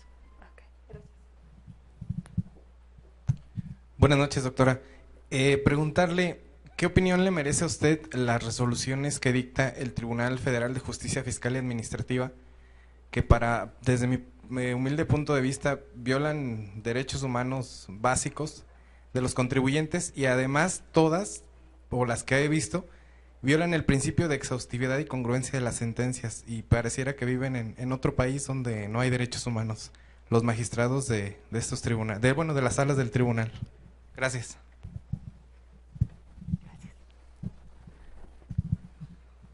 Una duda, doctora. Las personas que están detenidas por una falta administrativa, puede ser el oficial calificado le puede poner 36 horas una multa, hasta, una multa jornal, así dice la Constitución. Y viendo pues la exposición, bueno, tengo más dudas, me queda claro que hay un avance, pero la persona que tiene dinero pues lo paga, ¿verdad? 2,000, 3,000 pesos y quiero salir inmediatamente. El que no tiene, pues ya si no mínimo 12, 24 o 36 horas. Pero con esa reflexión y algo que usted comentó, ¿cómo podríamos hacer que esa persona que está detenida, cuál puede ser que le puede beneficiar más? Si esa persona, ¿sabes qué? Pues me pongo a barrer, a pintar, poner un árbol, cualquier actividad que la administración municipal le podría imponer, porque muchas veces gastas más, les dan hasta de comer ahí, pero finalmente hay una carga cuando hay muchas deficiencias o el servicio es muy malo del gobierno municipal, cuando eso puede servir en muchas otras. Pero la pregunta es, ¿cómo lo podemos alegar para en su momento hacer un reglamento en todo el país? Digo, me creo que cada quien tiene su reglamento municipal, pero ¿cómo lo podemos alegar? Porque finalmente la parte van en contra de derechos humanos. Espérame, yo porque voy a trabajar, ahí me quedo. Pero muchas gentes pueden decir, ¿sabes que no? Avéntame 5 horas y no 36. Gracias.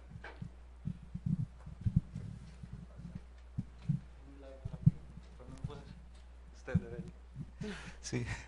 Buenas noches. Buenas noches. Sí, doctora, si usted me podría ilustrar una resolución en favor del quejoso, y hablando de casos concretos, aplicándose los principios de pro persona y control de difusión, pues en la práctica es muy diferente en relación con el artículo 1 constitucional. Un ejemplo claro es el caso de Florence Cassés, en donde fue extraditada ella, más sin embargo su pareja fue cómplice y a ella se le concedió el amparo, tanto que fue extraditada y hubo violaciones al procedimiento, y más sin embargo su pareja al cómplice no se le concedió el amparo, y violándose también tratados y principios ahí de derechos humanos. También un ejemplo claro es cuando un ciudadano se siente agraviado por un gobernante cuando comete el delito de peculado o enriquecimiento ilícito, en donde el ciudadano presenta su denuncia y la autoridad judicial argumenta que no tiene ningún interés jurídico, o su servidor cuando hay una cantina al lado, o ya sea de un giro de una cantina, un sexo comercio, argumentando también la autoridad de que no carece el ciudadano de interés jurídico, más sin embargo tengo un derecho legítimo. Y ha resuelto varias veces la autoridad judicial. ¿Usted qué me puede decir en relación a eso?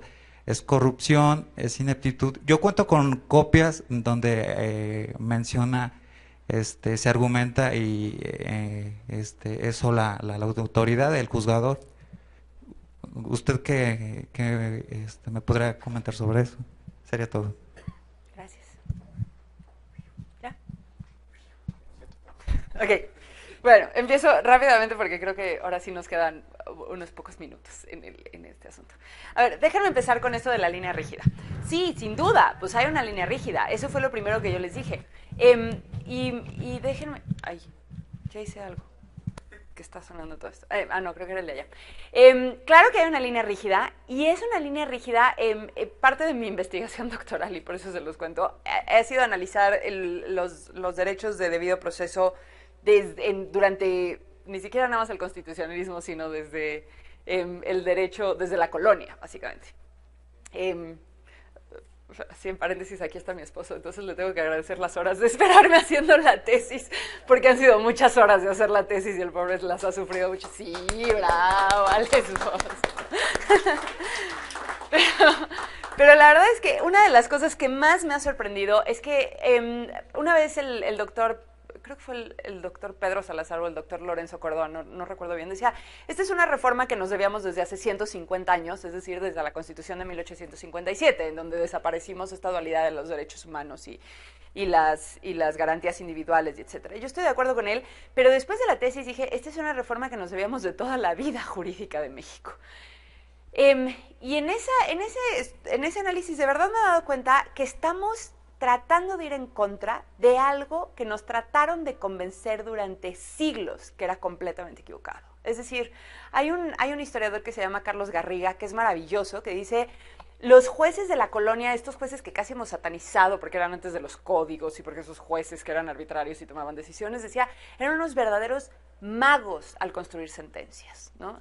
Al entender todos estos fueros, todas estas costumbres, todos estos distintos cuerpos normativos, traerlos todos y leer el caso concreto a la luz de toda esa pluralidad de normas para tratar de construir una decisión justa o una respuesta justa.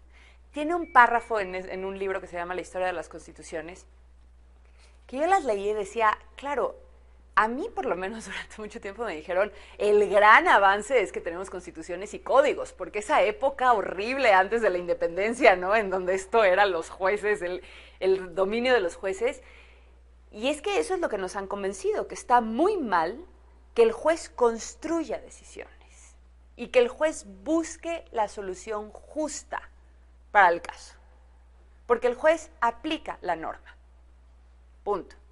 Ese tema de la justicia, ese tema que lo discutan los filósofos de Aristóteles, no el juez. Entonces, de verdad es algo que nos han tratado de impregnar en el ADN como abogados y juristas. Y claro que estamos luchando, o sea, caminando en una reforma constitucional con esa inercia y al mismo tiempo tratando de ir en contra de nuestra propia inercia.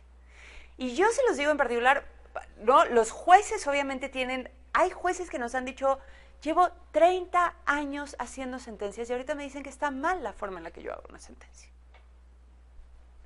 En serio, hay veces que nos han dicho, ¿quiénes son para decirme que estoy mal en cómo hago una sentencia? Y creo que tienen toda la razón, en el fondo.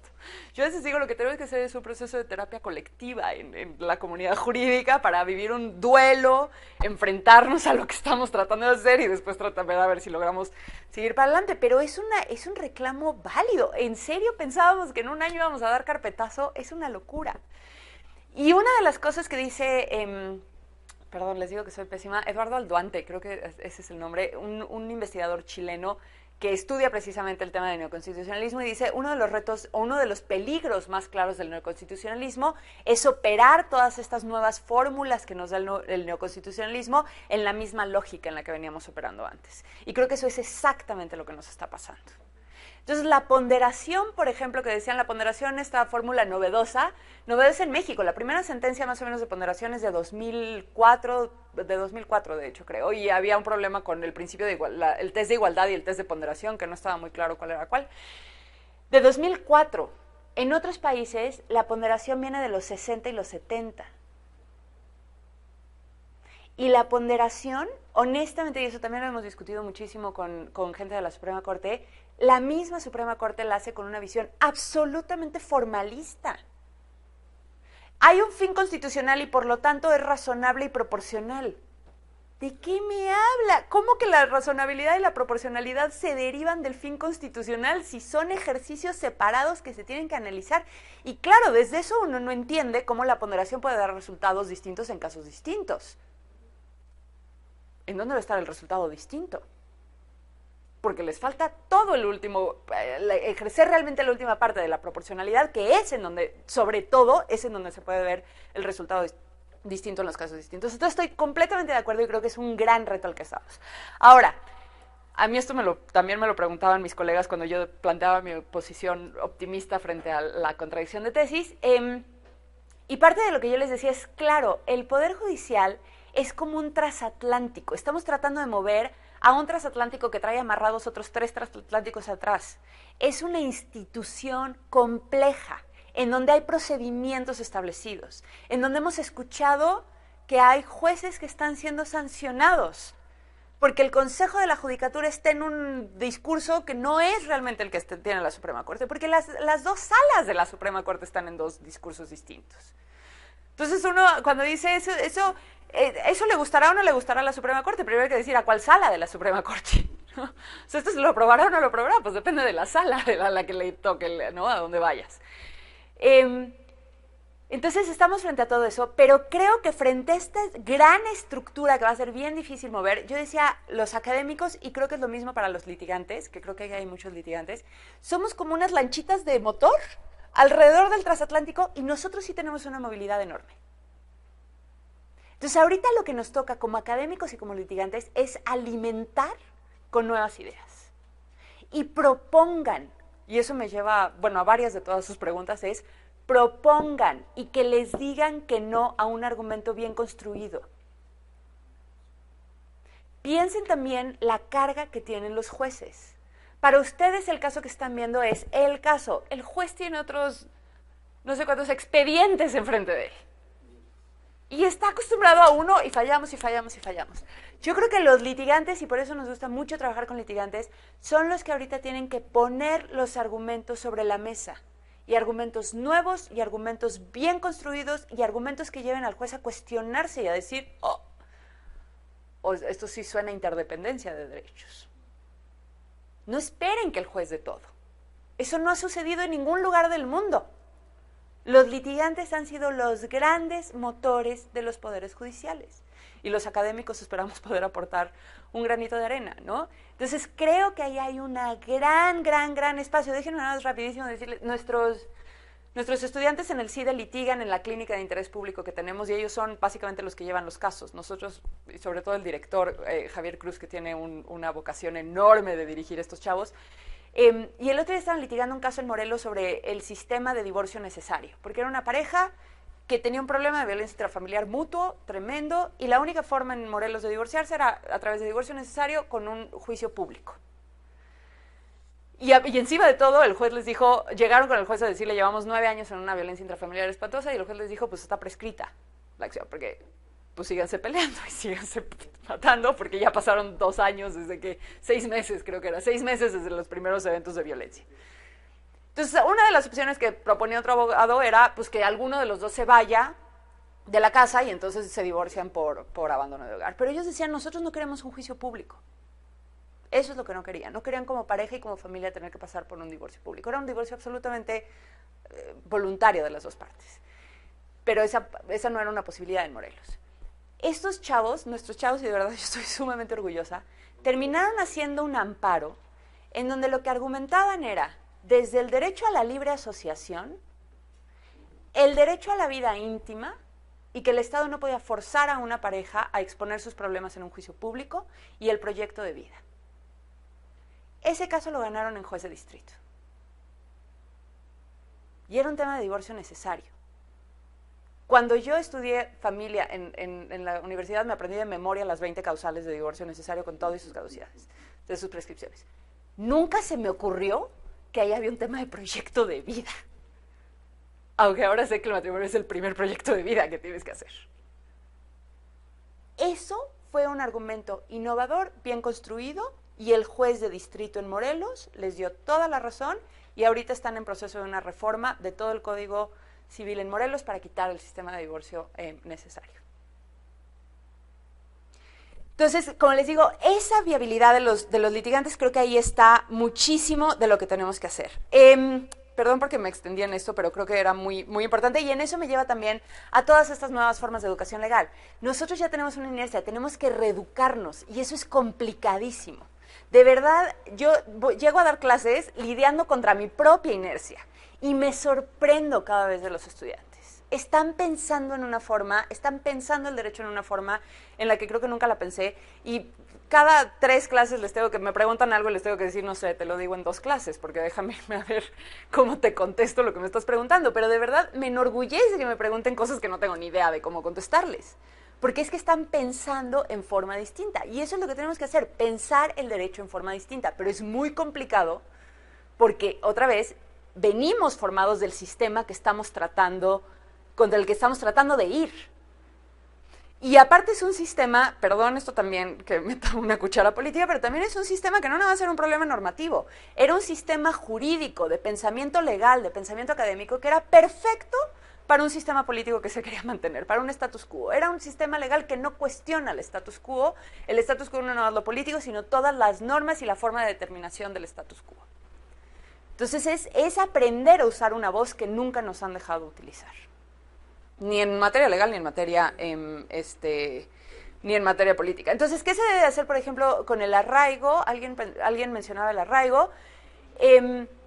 Argumenten o sea, les determinan el arraigo y pidan la apelación y digan, este juez no fundamentó y no motivó, y eso va en contra del artículo 1 constitucional, porque toda autoridad tiene la obligación de respetar y garantizar los derechos, y la falta de interpretación constitucional de este artículo y la falta de control de todas las condiciones por las que procede o no procede un arraigo, eso va en contra del primero constitucional y entonces en contra del derecho a la libertad.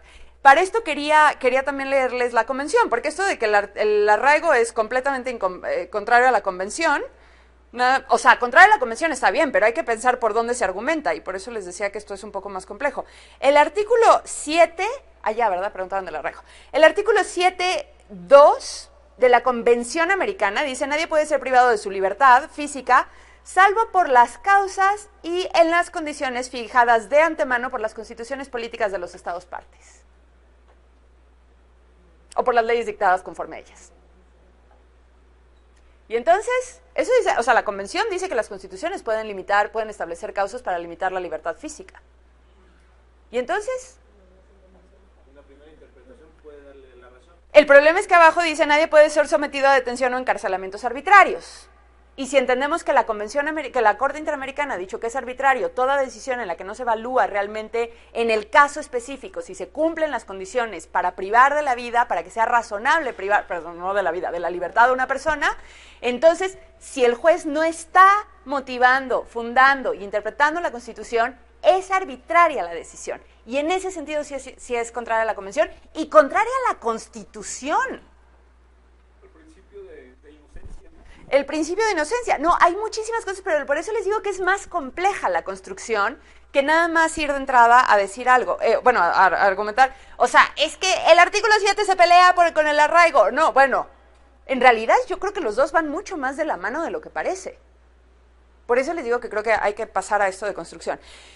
La presunción de inocencia... Sí, perdón. Un breve paréntesis así muy rápido. Sí, nada más que si Eric no me mata.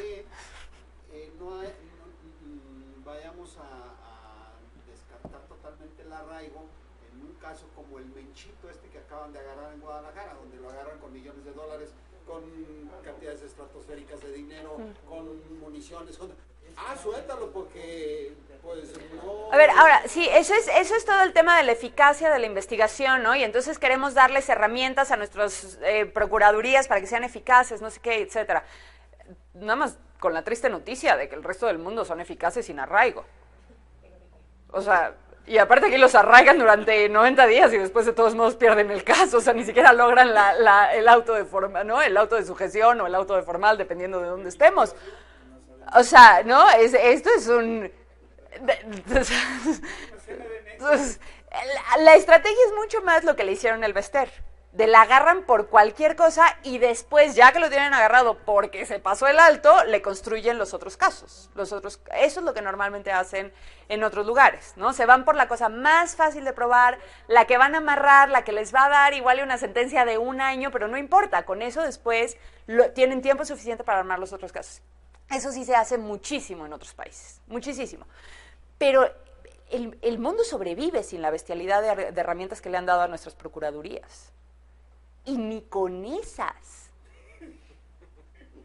Es que, o sea, yo sé que a veces soy muy irónica y muy cínica, pero venimos de un taller de otros temas, ¿no? Y ustedes saben que en el tamaño de situación crítica que hay en México en estos últimos años. O sea, vaya, uno no tiene que ser genio para saber que estamos en los peores momentos de nuestra vida. En los últimos 7 años de grave violencia hay 8 condenas por tortura. No hay una sola condena por desaparición forzada.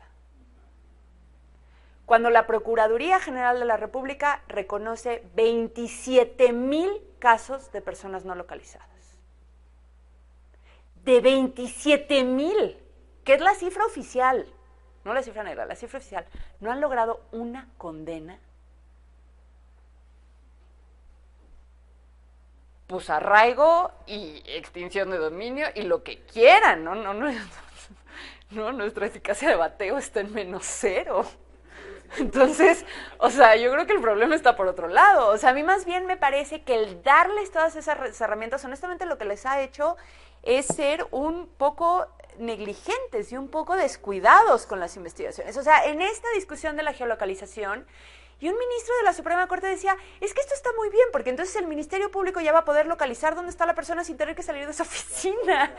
Y, de verdad, ¿no? Y entonces yo oí aquel comentario, y claro, porque ya no molestemos a los ministerios públicos para que salgan de la oficina, porque pues tienen toda la razón, hay que aprobar la geolocalización.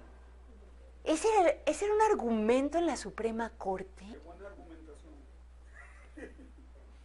Yo ahí sí dije, ya, esto ya es una broma, ¿no? Pero creo que sí tenemos otra vez, pero creo que esos son los grandes debates a los que no logramos entrar, porque estamos preocupados por, perdón, la jerarquía normativa. No, pues si la jerarquía normativa es nuestro último problema, son todos estos otros problemas, porque ni siquiera estamos entendiendo qué nos dicen las normas, antes de ver si las normas se tienen que pelear, y perdón que lo diga tan así porque es un poco peleado, pero yo a un secretario de la Corte sí me decía, es que ¿por qué no estás furiosa contra la decisión? Le dije, pues porque tampoco me parece que vaya al core del asunto, ¿no? O sea, ni siquiera estuvieron discutiendo derechos sustantivos, lo que sea. Y le dije, y en todo caso, la verdad, si esto sirve para que dejemos de pensar en las normas constitucionales e internacionales como borrachos de cantina, peleándose y viendo quién la tiene más grande, qué bueno. O sea, ya, dejen de poner a pelear permanentemente a las normas internacionales y constitucionales, porque no nos está llevando a nada. Porque la textura de las normas y la interpretación es mucho más compleja que lo que queremos ver. Y mientras sigamos acá, no nos estamos preocupando por esto. Es que de verdad yo ya estaba un poco frustrada con esto. No, la acción de inconstitucionalidad 1.55, yo sí acabé con eso. De verdad yo ya decía, ya, aquí sí ya renuncio. Entonces ya, en cosas más, la presunción de inocencia para servidores públicos, no sé, acá la preguntaba, ¿no? Por acá. A mí me parece, y en general en este tema de la presunción de inocencia en vía administrativa, a mí me parece bien, sobre todo porque es un ejercicio sancionador del Estado, y en el momento en el que una persona es sancionada por el Estado, que es una de las actividades más duras y rígidas, más obviamente coercitivas del Estado, creo que todo el mundo debe tener protecciones mínimas. Los servidores públicos, cuando son sancionados, también las deben de tener, ¿no? Eso a mí me parece muy bien, me parece que va de acuerdo a los criterios internacionales. Entonces no estaría, la detención por faltas administrativas, el que paga logra salir, o le bajan las horas, o etcétera. Ese, por ejemplo, me parece que es un argumento muy bueno para decir, puede ser que haya una finalidad constitucional, puede ser que la medida sea idónea, pero la medida está siendo desproporcionada precisamente porque está afectando particularmente a las personas que no tienen los recursos para pagar la multa y salir de la detención. Y entonces lo interesante de argumentar en esa línea, que otra vez lo hace la Corte Interamericana en este caso de la fecundación in vitro, es decir, la norma termina generando una discriminación indirecta, una discriminación por efecto. Tal vez la norma no tiene una intención de discriminar, pero al final de cuentas, cuando la norma termina obligando a que la persona que no tiene recursos tampoco tiene posibilidades para optar por las otras vías que da la norma es desproporcional, afecta desproporcionadamente a esas personas y genera una discriminación indirecta o por efectos. Y eso me parece que es una gran línea que no hemos explorado en lo más mínimo, ¿no? Entonces yo creo que, pero otra vez regresamos a la innovación de los argumentos, a ser muy innovadores en los argumentos. La Cruz Roja, antes de que se me vaya, perdón, yo estoy más vinculada con el Comité Internacional de la Cruz Roja, que es la parte internacional, y no conozco en realidad tanto de la Cruz Roja mexicana, que creo que es un poco más a lo que te referías, pero si quieres lo platicamos un poquito más adelante y me dices exactamente qué estabas pensando, pero con gusto lo platicamos. La dignidad humana es un tema bien complicado. A mí la verdad, cada vez que me ponen la dignidad humana en una sentencia me brinca aquí un chipote, porque esto de que una corte me defina la dignidad humana todavía me causa conflictos. No sé si se acuerdan cuando se estaba discutiendo las restricciones de aborto o más bien la protección absoluta del derecho a la vida en San Luis Potosí y en Baja California, que parte de la ponencia del ministro Valls era que iba en contra de la dignidad humana de las mujeres. Yo leí esa parte y casi me privo. Yo dije, yo no quiero que un ministro me defina mi dignidad. Creo que este tema de la dignidad humana es bien complicado, es una base muy clara de muchas de las teorías de derechos humanos, desde la base filosófica hasta mucho de la base argumentativa.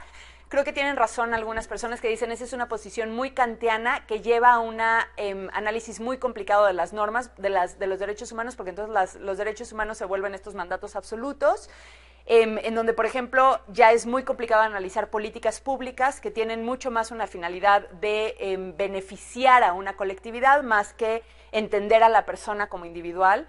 Entonces, personalmente, yo tengo mucho conflicto con esto de pensar en la dignidad humana como un cuasi halo de maravilla que nos alumbra. Yo creo que las personas todos tenemos dignidad humana, pero creo que es muy difícil traducirla a un debate jurídico, político. Creo que es más complicado, pero también si quiere después discutimos más, o podríamos platicar más sobre ese tema si no entendí bien. El Tribunal de Justicia Fiscal y Administrativa, una disculpa tremenda. La verdad es que no sigo tanto las sentencias. Si tienen buenas sentencias que me puedan dar o malas sentencias, me encantaría leer. Creo que esa es una deficiencia que ahorita todavía tenemos. Nos estamos concentrando mucho a lo que está pasando en la Suprema Corte y estamos dejando de ver mucho de lo que se está produciendo en otros lados. Eso la MIG está haciendo un gran trabajo en tratar de publicar más sentencias que los propios juzgadores están reconociendo como sentencias que ellos creen que se están utilizando muy bien estos criterios. Creo que yo estoy fascinada de que las hayan puesto en la página de la MIG. Publicidad, consulten la página de la MIG porque ahí van a encontrar sentencias muy interesantes, pero me encantaría después ver. Lo que sí es cierto es que el tema fiscal y administrativo, extrañamente, porque a mí me parece lo siguiente que sigue de penal, ¿no? O sea, el penal es el tema más complejo, pero ahí nada más está lo fiscal y lo administrativo porque es la relación más clara y más directa y más a veces, no solamente discrecional, arbitraria. Una relación que llega a lo arbitrario entre el ciudadano y el Estado. Tiene elementos punitivos, tiene elementos de clara restricción de derechos desde la propiedad, desde muchísimo, y ese es un tema que parecía como abstraído de todos estos debates. Creo que uno de los grandes logros es que derechos humanos está entrando duro al área fiscal, tanto que ahorita, por lo que yo sé, por lo menos en el DF, todos los despachos de materia fiscal están fascinados con la reforma de derechos humanos, ¿eh? Son los primeros que pegaron de brincos, porque les habían matado básicamente el amparo fiscal y ahora traen este rollo del debido proceso y la proporcionalidad, no, porque eso fue lo que les mataron, pero el debido proceso, por ejemplo, va a ser una gran vía de litigio en materia fiscal y administrativa. Creo que hay una gran deuda en México. No hay debate bueno, esta de presunción de inocencia es de las primeras, pero hay todavía un gran déficit de discutir el debido proceso vía administrativa. Creo que por ahí vamos. Por ejemplo, la acción de inconstitucionalidad 155, para mí, ahí estaba el gran debate, en debido proceso vía administrativa y no en trabajo forzado. Pero por eso otra vez creo que es importante empezar a reflexionar realmente en dónde está el debate de derechos antes que irnos por lo primero que pensamos cuando leemos normas. Pero si después me pueden facilitar algunas sentencias, me encantaría leerlas. Y por último ya, estas resoluciones a favor del quejoso. Sí, el problema es que la verdad está siendo muy inconsistente toda la discusión, ¿no? Lo que hace a veces la Suprema Corte es anunciar el principio por persona y después uno lee la decisión y no entiende ni jota de por dónde pudo haber venido el pobre principio por persona. Tenemos esta obsesión todavía por los conceptos abstractos y pensamos que repitiéndolos 20 veces, pues ahí está la cosa. Hay, por ejemplo, un método escalonado de interpretación, puedo darles lecturas recomendarles lecturas. Me parece que ahí más bien el tema del pro persona es cómo se argumenta, no enunciarlo 5 veces. Hay sentencias que nunca lo mencionan y son excelentes en estructura pro persona. El caso Cassés es un caso muy complejo, es una decisión que a mí no me gusta argumentativamente, pero ciertamente ahí jugaron y le dieron mucho peso al tema de la protección consular, en parte también porque es un tema que en México es como el champion, ¿no? Uno de los champions de esa argumentación, y ciertamente la pareja de Florence Cassés no tiene esa parte para argumentar porque él sí es mexicano, entonces no tiene derecho a la protección consular en México, ¿no? Entonces ahí es todo un tema. Creo que sobredimensionaron el tema de la protección consular, otra vez en una sentencia que a mí me parece que falla en muchas cosas. El delito de peculado o enriquecimiento ilícito, sí estoy de acuerdo, y eso es algo que todavía tenemos muchas deudas de cómo en dónde están los intereses de los ciudadanos. Nos pasó también con un amparo del yo contribuyente, que es todo un amparo que se ha tratado de litigar en materia fiscal, por una condonación masiva de traslado del ICR de los municipios hacia la federación, y parte de lo que nos han dicho es, esto es solamente un interés simple, ustedes tienen un interés de que el Estado haga bien sus funciones, eso está muy bien, son muy buenos ciudadanos, pero eso no es un interés legítimo. Un interés legítimo cuando todos nos subieron los impuestos porque el Estado tiene un gap de este tamaño en su presupuesto que tiene que cumplir, ¿no? Entonces ahí creo que otra vez hay que ser muy innovadores, sobre todo en estos delitos, en donde se entienden delitos en contra de las funciones, o sea, de las instituciones mismas del Estado, en contra de la hacienda pública, porque ahí como no hay una víctima individual, todos los derechos de la víctima quedan excluidos en realidad del debate del procedimiento, pero creo que sí nos hace mucha más falta saber cómo nos vinculamos con el Estado. Estoy de acuerdo, eso sí creo que es un tema pendiente de discusión muy complicada. Y esto, por ejemplo, de la cantina, con esto sí termino, de esto de la cantina, que mencionaba, me parece súper interesante y me parece muy interesante porque eso me lleva a afirmar una última cosa. Todo esto lo hemos estado discutiendo en el marco de procedimientos judiciales. La reforma constitucional, cómo debe de operar, cómo deben de fallar, cómo todo.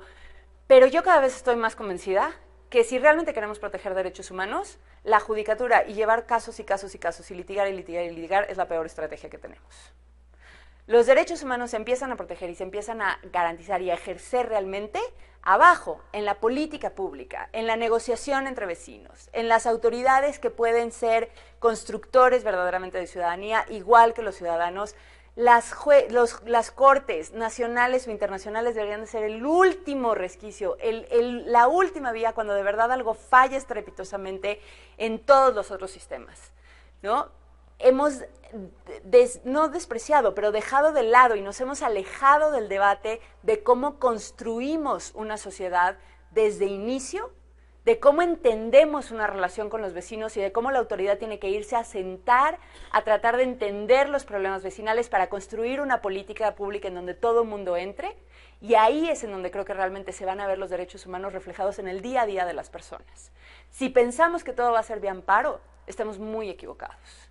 ¿Cuántas personas en México viven diario violaciones a derechos humanos y nunca van a poder soñar en que alguien les promueva un amparo? Ahí no se construyen los derechos se construyen desde el principio, en las otras relaciones, en los otros espacios, en donde podemos prevenir las violaciones y construir mejores sistemas para los derechos. Entonces, la reforma constitucional, de hecho, una de las grandes ventajas es que el llamado es a todas las autoridades para todos los derechos. Creo que todavía tenemos, obviamente este es un foro de litigantes, de jueces, entonces era prioritario hablar de esto, pero creo que sí tenemos todo ese otro espacio y espero que en este camino de seguir construyendo la reforma lleguemos para allá. Muchísimas gracias y creo que ahora sí ya se nos acabó el tiempo, pero ahorita veo otros comentarios. Muchas gracias. Muy bien. Pues vamos a agradecer a la doctoranda, maestra Jimena Medellín al siguiente, no se preocupe. Urquiaga por su participación y ahora sí le damos un fuerte aplauso, por favor. Muchas gracias. Muchísimas gracias. Muchas gracias.